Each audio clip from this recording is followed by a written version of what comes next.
Hello, my name is Robert Song. I'm one of the teachers of Christian ethics in the department. The main module I'm responsible for at undergraduate level is the second year module, topics in Christian ethics. If you ask me what my research is on, I'd say I'm a kind of general purpose applied Christian ethicist. My PhD was on political theology. After that, I started working on bioethics, particularly questions of ethics at the beginning of life, questions of genetics and so on. Since then, I've written on the ethics of technology, sexual ethics, and most recently questions of posthumanism, artificial intelligence, and big tech as well.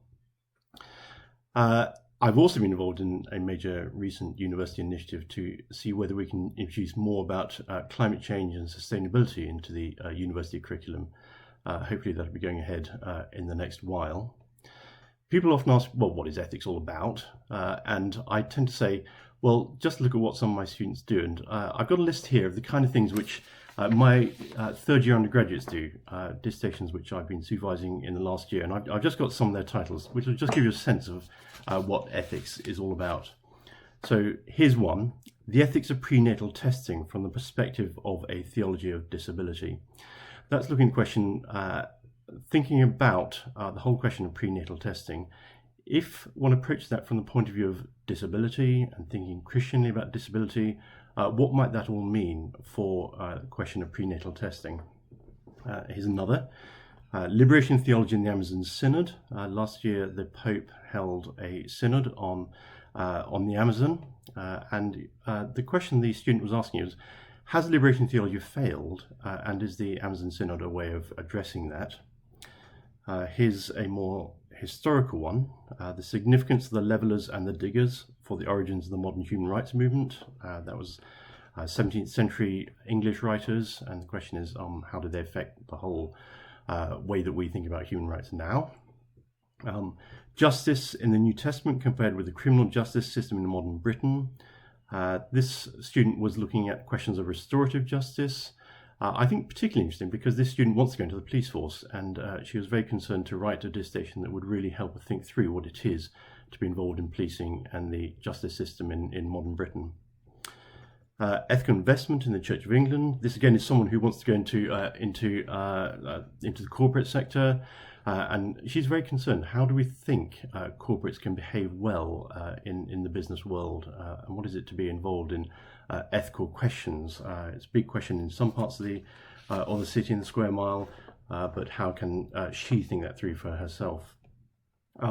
Silence, authority and change, the Church of England, homosexuality in 20th century England. I thought this was a particularly interesting one because this student went right down to Lambeth Palace, and she looked at lots of the archives there. Was, I think, the first person ever to have seen some letters written by some of the archbishops in mid-20th century the Church of England in the 50s and 60s, asking exactly what was their engagement behind the scenes on questions of the legalization, decriminalization of homosexuality. And it was just a very, very interesting piece of work, and I think something which no one has quite done before in those terms. Created co-creators, artificial intelligence and gender. Now, this person has been asking, does it matter from a Christian point of view that most people tend to think of Alexa and other digital assistants, tend to think of them as female? Is that an issue that we should be concerned about? And what does that tell us about ourselves and about gender relations and so on? Finally, here's one: Christian ethics and autonomous weapon systems. Now, this student was interested not just in drones, the use of drones in warfare, but fully autonomous, artificially intelligence guided weapon systems, so robotic weapon systems.